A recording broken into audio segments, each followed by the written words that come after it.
सभी देवी जगदम्बिका महामाया भक्तों को मैं प्रणाम प्रणाम करता हूँ। देवी जगदम्बिका महामाया भगवती आद्या शक्ति को मेरा शत शत कोटि कोटि नमन है। तो बात ये चल रही है कि राजा शंतनु को गंगा जी छोड़ के चली गई। पुत्र भीष्म उनके पास आ गया। एक दिन उनको बड़ी ही सुंदर सुगंध वन में से आई, जो सुगंध पारिजात वृक्ष को भी मात कर रही थी, उसकी सुगंध को भी, जिसके विषय में ये कहा जाता है कि इससे बढ़कर कोई सुगंध नहीं। तो उन्होंने खोजते खोजते देखा कि एक लड़की बैठी हुई है और उसी के शरीर से, यानी सत्यवती के शरीर से ये सुगंध निकल रही है। तो राजा शंतनु ने देखा कि ये तो बड़े आश्चर्य की बात है और अब मुझे इससे विवाह करना है। तो वो उस कन्या के पास पहुंच गए और उससे पूछने लगे तो कि तुम कौन हो, तुम्हारे पिता कौन है, तुम्हारा विवाह तो नहीं हो गया, ये सब बातें पूछने लगे। तो राजा शंतनु के पूछने पर कमल के समान नेत्र वाली उस युवती स्त्री ने हंसकर महाराज से कहा, राजन आप जान लें, मैं दाशराज की पुत्री हूँ, पिता के आज्ञानुसार यहाँ बैठी हुई हूँ। महाराज मैं तो इस जल में नाव चलाती हूँ, मेरे कुल का यही धार्मिक कार्य है। मेरे पिताजी अभी घर में नहीं है, मैं आपसे सच्ची बात बता रही हूँ। और यूं कहकर वह सुंदरी कन्या चुप हो गई। राजा शंतनु ने उस कन्या से विवाह करने की इच्छा रखते हुए ये बात कही। वो बोले, मैं कुरु के वंश का एक प्रसिद्ध राजा हूं, मृगनयनी मेरे घर दूसरी कोई स्त्री नहीं है। तुम मेरी धर्म पत्नी के स्थान को सुशोभित करो, मैं सदा तुम्हारे अनुकूल रहूंगा। देखिए, वो उसके अनुकूल रहने को तैयार है, इतनी सुंदर लग रही है उनको, वो अच्छी लग रही है। मेरी पत्नी मुझे छोड़कर चली गई, तब से मैंने किसी दूसरी को पत्नी नहीं बनाया। बिना स्त्री के ही जीवन व्यतीत कर रहा हूं। ऐसा भी नहीं कि मेरे अनेक रानियां हैं और तुम्हारी कोई कोई भी देख रेख नहीं होगी, तुम्हारा मान नहीं रहेगा, ऐसा नहीं, तुम तो अकेली ही रहोगी मेरी पत्नी बनकर। तो राजा शंतनु की वाणी निश्चय ही अमृत के समान अत्यंत मधुर थी। सुंदर गंध वाली एवं सात्विक भावों से संपन्न उस दास कन्या सत्यवती ने उसे सुनकर धैर्य रखा। वो उछल नहीं पड़ी कि एक चक्रवर्ती सम्राट जिसका पूरी धरती पर शासन है, आजकल तो 300 से भी अधिक राष्ट्र संसार में हैं, और वो तो सारे संसार के एकमात्र एक छत्र सम्राट हैं और उनकी कोई स्त्री नहीं है, तो वो अपनी पटरानी बनाना चाह रहे हैं। तो लेकिन वो बहुत अधिक प्रसन्न नहीं हुई लड़की सत्यवती। उसने कहा, राजन आपने मेरे विषय में जो कुछ कहा है मैं उसको उसी रूप में सत्य मानती हूँ। मैं मानती हूँ कि आप जो कह रहे हैं वो ठीक ही कह रहे हैं, किंतु आपकी जैसी इच्छा है वैसा तो होना चाहिए, पर मैं स्वतंत्र नहीं हूं। आप तो स्वतंत्र हैं, लेकिन मैं तो बंधी हुई हूं। मेरे पिताजी आपकी कामना पूर्ण कर सकते हैं, अतः आप उनसे मिलकर मेरे लिए प्रार्थना कीजिए। यदि वो मान जाते हैं तो मैं भी मान जाऊंगी। तो मैं कोई वेश्या नहीं हूं कि आपने कहा और मैं आपके साथ चल पड़ी। वेश्या को कहते हैं ना, भाई इतने पैसे ले लो चलो, तो चल देती है। तो मेरे पिताजी महान पुरुष हैं, यदि वे मुझे आपको सौंप दें तो आप मेरा पाणी ग्रहण कर लीजिए, तब से मैं आपके अधीन रहूंगी। अभी तो मैं पिता के अधीन हूं, पर जब विवाह हो जाएगा तब मैं आपके अधीन रहूंगी, अभी नहीं। तो परंतु कुल में जो व्यवहार है उसकी रक्षा भी करनी ही पड़ती है, तो कुल का व्यवहार भी तो निभाना पड़ता है, कुल की मर्यादा की रक्षा करनी पड़ती है। तो सूत जी कहते हैं, महाराज शंतनु सत्यवती की बात सुनकर उसकी याचना करने के लिए दाशराज के घर पहुंच गए। उन्हें आते देख दाशराज को बड़ा आश्चर्य हुआ। वह राजा शंतनु को प्रणाम करके हाथ जोड़कर कहने लगा, अब जो मछुआरों का जो राजा है दाशराज, तो दाशराज ने कहा, राजन जो नाव चलाते हैं, निषादों का राजा, तो राजन मैं आपका सेवक हूं, आप यहां पधारे, इससे मैं कृतार्थ हो गया। महाराज आज्ञा दीजिए, किस लिए मेरे घर आपका पदार्पण हुआ है। तो महाराज शंतनु बोले, अनघ, अनघ मतलब जो पाप रहित हो, यदि संभव हो तो तुम अपनी कन्या मुझे दे दो, मैं इसे धर्म पत्नी बनाऊंगा। यह मैं तुमसे बिल्कुल सच्ची बात कह रहा हूं। तो दाशराज ने कहा, राजन यदि आप मेरे इस कन्या रत्न के लिए प्रार्थना करते हैं तो मैं अवश्य दे दूंगा, क्योंकि देने योग्य वस्तु कभी अदेय नहीं होती। ये तो देने के लिए ही होती है, कन्या तो दान करने के लिए तो होती है। किंतु महाराज एक शर्त यह है कि इस कन्या का पुत्र ही आपके बाद राज्य का उत्तराधिकारी होगा, अधिकारी होगा। ये नहीं हो कि आप जो दूसरा पुत्र है उसको राजगद्दी नहीं मिलनी चाहिए। तो सूत जी कहते हैं, दाशराज की बात सुनकर राजा शंतनु अत्यंत चिंतित हो गए, क्योंकि वे भीष्म जी को राजा बना चुके थे, अपने बाद आने वाला राजा यानी अर्थात युवराज बना चुके थे। तो अब वो कहने लगे, अब ये कहने मेरे जो मेरी पुत्री से जो संतान होगी वो बनेगी। अतः कुछ भी उत्तर न देकर वे घर लौट गए। मन पर चिंता की घटा छाई रही, घिरी रही। घर पहुंचने पर वे न कुछ खाते थे और न उन्हें नींद ही आती थी। नींद और भूख प्यास सब उड़ गई उनकी। महाराज शंतनु को चिंता से उद्विग्न देख पुत्र देवव्रत भीष्म जी उनके पास गए। अभी उनका नाम भीष्म पड़ा नहीं है, जब प्रतिज्ञा करेंगे तब होगा। तो और उनसे अशांति का कारण पूछा। नरेंद्र, आप राजाओं के सिरमौर हैं। कौन शत्रु आपका सामना करना चाहता है, मैं उसे अभी अपने अधीन कर लेता हूँ। भीष्म पितामह के तो संसार में सबसे अधिक शक्तिशाली थे भूतल पर, और उनके पास सब दिव्यास्त्र थे, जो कि यहाँ के किसी भी राजा के पास प्राय उतने अधिक नहीं थे, तो जैसे इनके पास थे। अब जो महाभारत का युद्ध हुआ उसमें तो सभी के पास दिव्यास्त्र दिखेंगे, परंतु अभी तो ये सबसे अधिक शक्तिशाली हैं भीष्म जी। तो सत्य कहिए, आप चिंतित क्यों हैं राजन? जो पुत्र पिता के दुख को नहीं जानता और ना ही उसे दुख को दूर करने का यत्न करता है, उसके जन्म लेने से क्या लाभ? अगर कोई पुत्र ये सोचे मुझे क्या परवाह है, मेरे पिता को कुछ भी होता है, कोई परवाह नहीं करता, तो वो तो पुत्र होना उसका व्यर्थ है, हो गया। रघुकुल को आनंदित करने वाले भगवान राम पुत्र रूप से दशरथ के घर पधारे थे।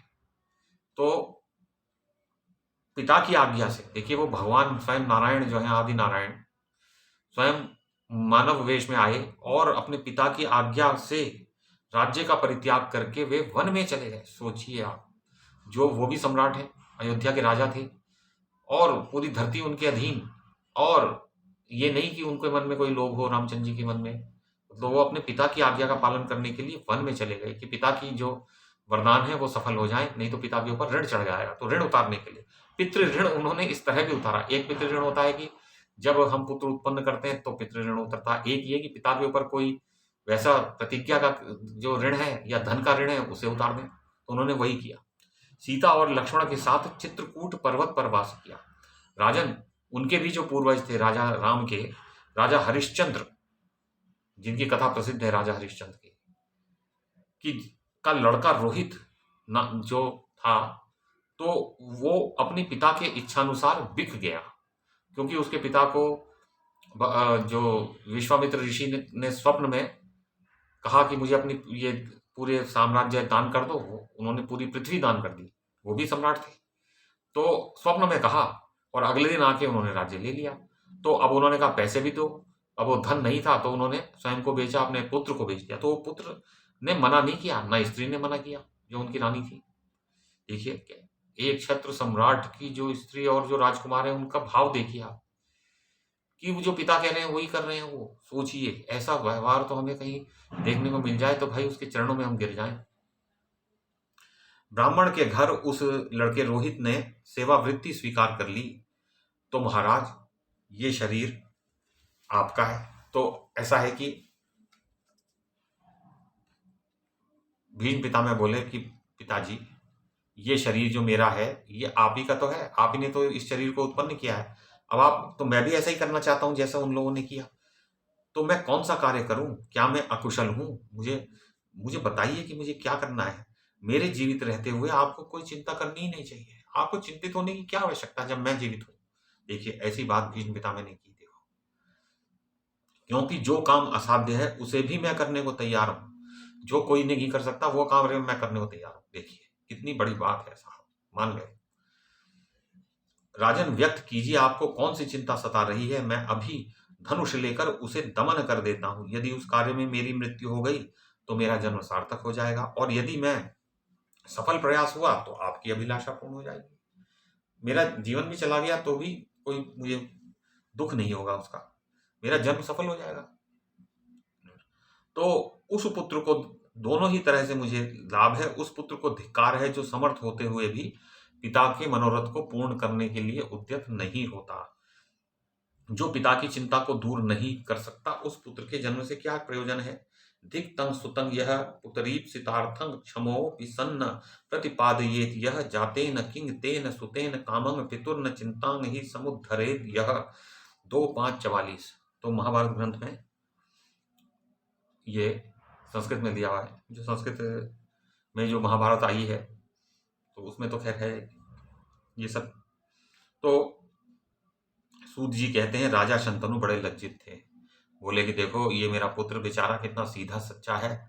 मैं अपनी काम वासना के लिए उस लड़की को चाहता हूँ, ये अपना जीवन न्यौछावर कर रहा है। मेरी काम वासना शांत करने के लिए अपना जीवन देने को तैयार है। बड़े लज्जित हो गए। तो वे तुरंत बोल उठे। राजा ने कहा पुत्र मुझे गहरी चिंता, लेकिन वो अपने आप को बचा रहे हैं। शंतनु भी अपना बचाव कर रहे हैं कि मैं ठीक कर रहा हूं। बोले तू तो मेरा एक ही पुत्र है, और यद्यपि तू शूरवीर है, पराक्रमी है, प्रतिष्ठित एवं संग्राम में पीछे पैर रखने वाला नहीं है। कितने शूरवीर हैं वो भीष्म पितामह, उन्हें कोई हरा ही नहीं सकता भूतल पे। तो गंगा जी कह के चली गई कि मेरे इस पुत्र को कोई हरा नहीं सकता। फिर भी पुत्र एक संतान रहने के कारण मुझ जैसे पिता का यह जीवन सफल है, विफल है, सफल नहीं है। कि एक ही संतान है, तुझे कुछ हो गया तो मैं क्या करूंगा। अब वो बहाना बना रहे हैं कि शादी करने के लिए, विवाह के लिए कोई मैं बहाना बना दूं तो इसकी बात समझ में आ जाए तो ये भी तैयार हो जाएगा। तो बोले भाई तू एक ही है तो एक और मैं चाहता हूं कि संतान एक दो हो जाए तो मुझे फिर चिंता नहीं रहेगी। तो यदि कभी युद्ध छिड़ा और तू उसमें काम आ गया तो मैं आश्रयहीन होकर क्या करूंगा। वो ये नहीं कह रहे कि तब विवाह मैं करूंगा, जब तेरी मृत्यु यदि हो गई तब मैं कर लूंगा, नहीं, विवाह तो अभी करना है। देखिए व्यक्ति कितना कितना लोलुप हो जाता है कि वो अपने पुत्र को की बलि चढ़ाने को तैयार है, भीष्म पितामह की। और भीष्म पितामह क्या कितने सीधे हैं, वो क्या कह रहे हैं। तो पुत्र मुझे यही विशेष चिंता है, इसी से मैं दुखी हूं कि मेरी और संतान नहीं है। तो सूत जी कहते हैं राजा शंतनु की बात सुनकर भीष्म जी ने वृद्ध मंत्रियों से पूछा और कहा इस समय महाराज अत्यंत लज्जित हैं, मुझसे स्पष्ट कहते नहीं। वो समझ रहे हैं कि पिताजी लज्जित हो रहे हैं, पिताजी तो बात बना रहे हैं, वो लज्जित समझ रहे हैं उन्हें। आप लोग उनसे पूछकर निश्चय करके सच्ची बात मुझे बताने की कृपा करें, फिर मैं निश्चिंत होकर उन सभी कार्यों को सिद्ध करने में लग जाऊंगा। तो मंत्रियों से कहा कि तुम पूछो भाई, मुझे तो नहीं बता रहे हैं। तो भीष्म जी की बात सुनकर मंत्री लोग राजा शंतनु के पास गए। सम्यक प्रकार से सारी बातें जानकर उन्होंने भीष्म जी को सब बता दिया।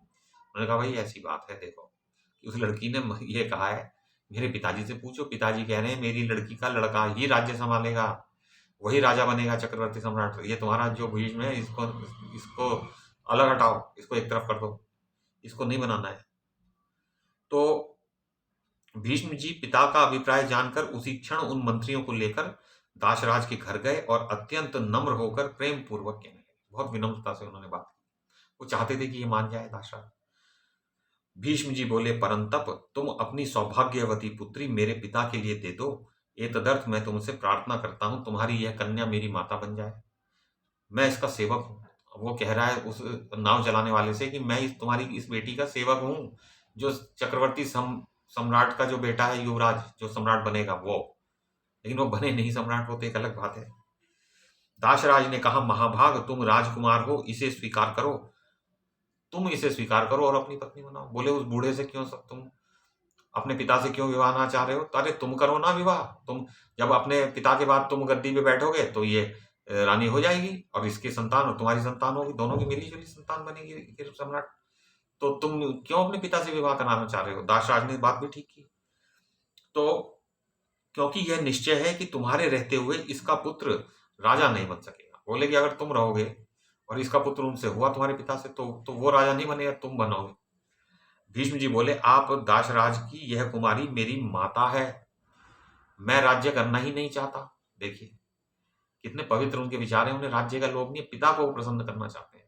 क्योंकि पिता के चरणों में स्वर्ग है और पिता और माता के चरणों में सब तीर्थ है। जो माता पिता की सेवा करते हैं वो स्वर्ग को भी जाते हैं और सारे तीर्थों में स्नान करने का फल उन्हें प्राप्त होता है।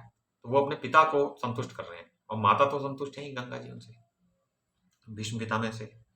तो अब हम देखेंगे, कल देखेंगे क्या हुआ। तो प्रणाम।